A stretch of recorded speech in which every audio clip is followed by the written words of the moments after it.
Oke, selamat siang semuanya. Siang. Apa kabarnya hari ini? Baik, alhamdulillah Bapak.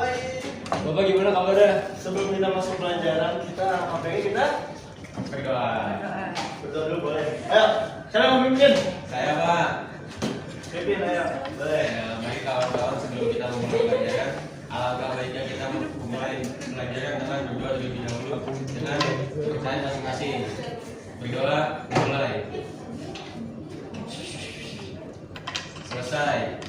Memberi salam. Assalamualaikum warahmatullahi wabarakatuh. Waalaikumsalam warahmatullahi wabarakatuh. Sebelumnya saya Bapak absen dulu ya. Ya. Iya. Pertama ya, Ilham. Nggak ada Pak, nggak ada. Kemana Ilham?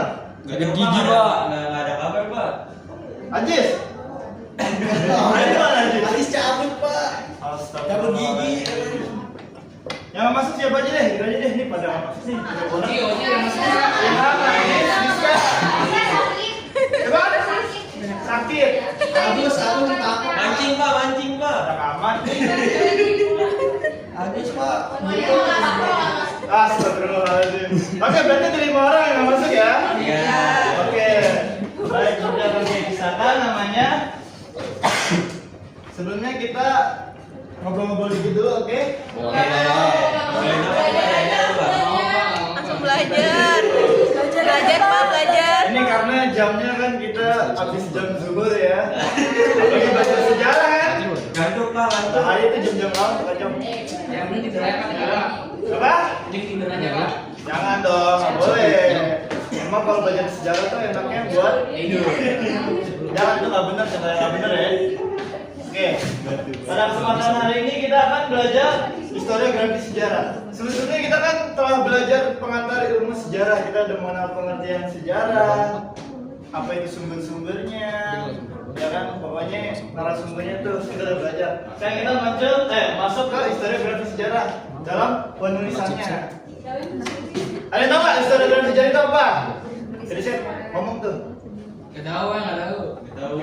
Coba dulu. Historiografi sejarah itu dalam bahasa sederhana ya. Historio itu berarti Tulisan.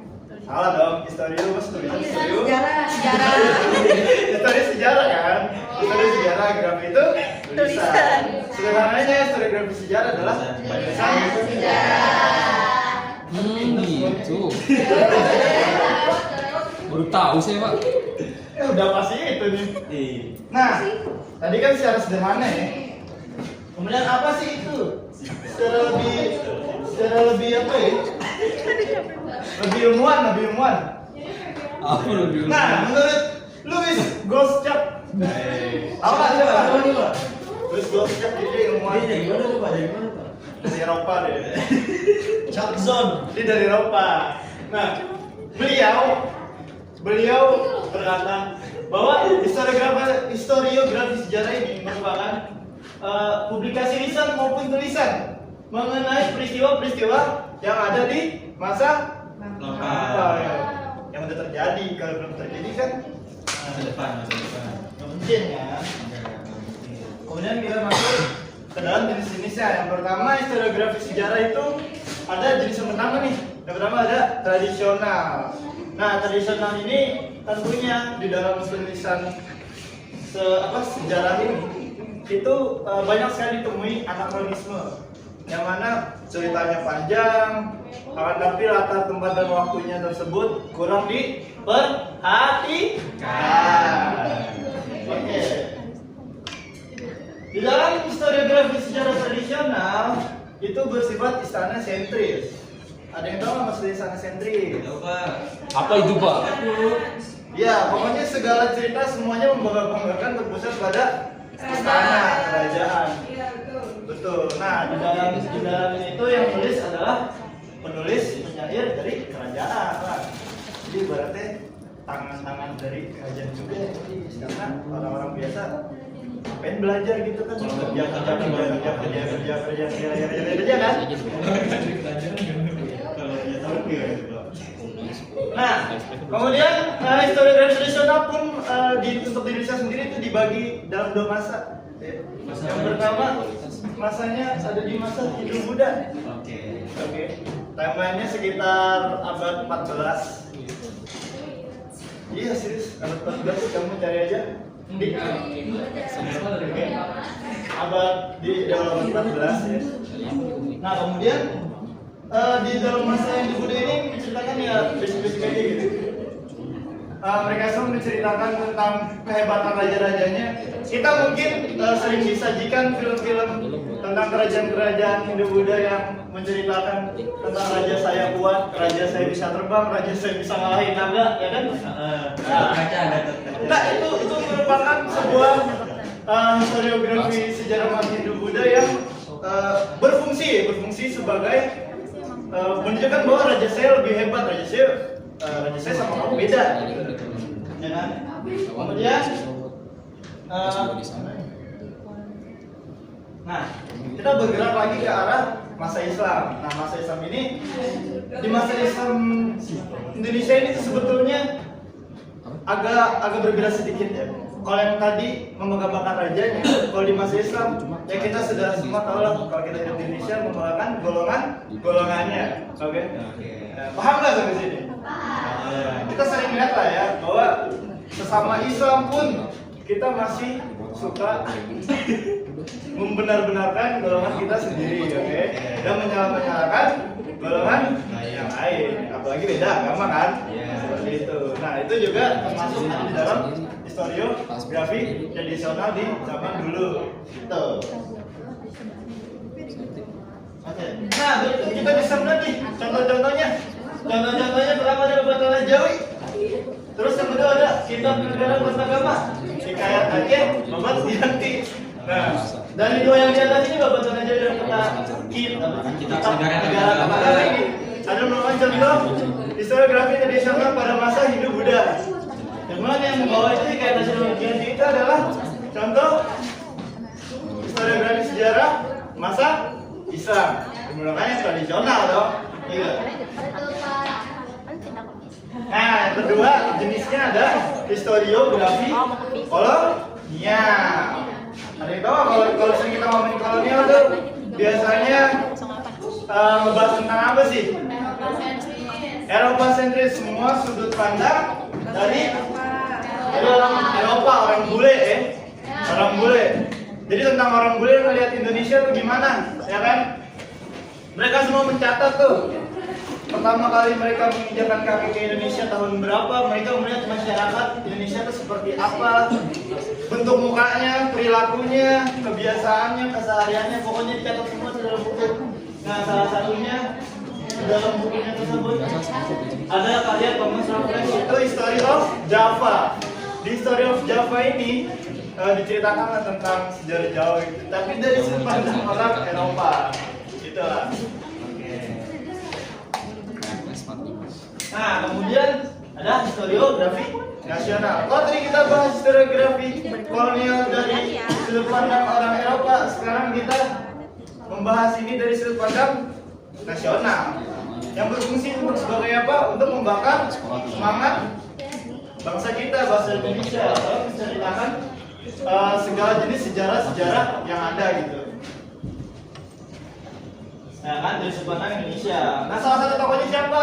Tadi juga sudah sempat dibahas ya.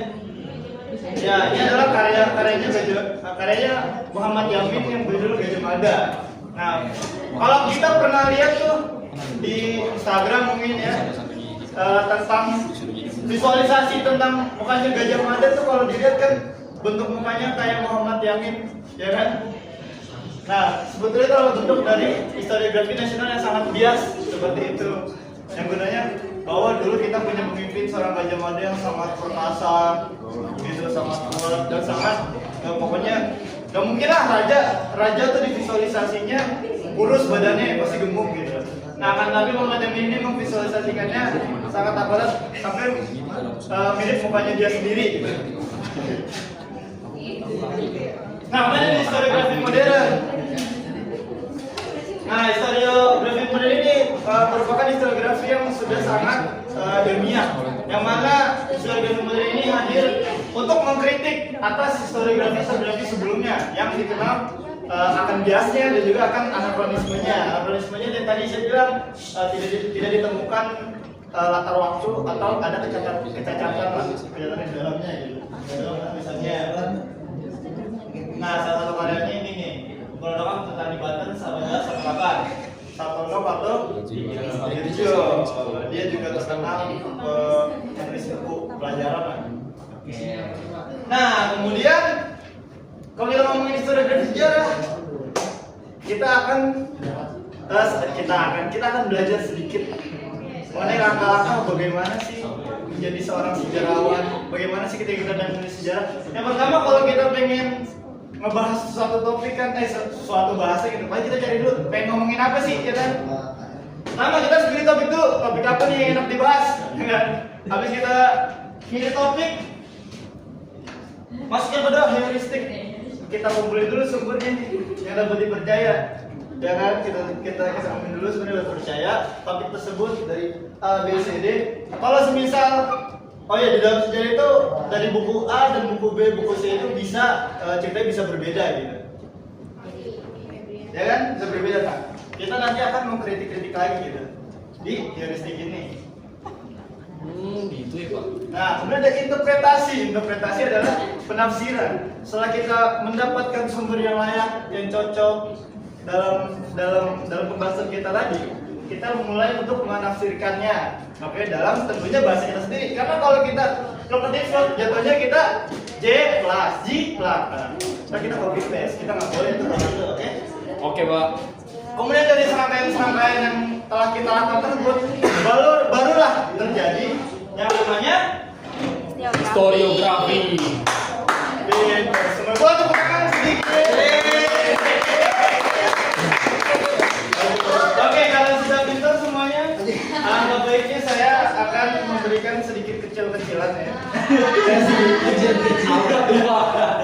Sedikit dan saya nanti akan mengerjakan. Kalian dia akan sedikit mengerjakan. Pak, saya lupa langsung Pak. Kalau ini kita waktunya sampai pulang, saya akan memberikan waktu sampai biar pulang. Saya pengen keluar dulu ya. Oh, udah pulang. Mau ngerokok ya, Pak? Udah ya? Udah.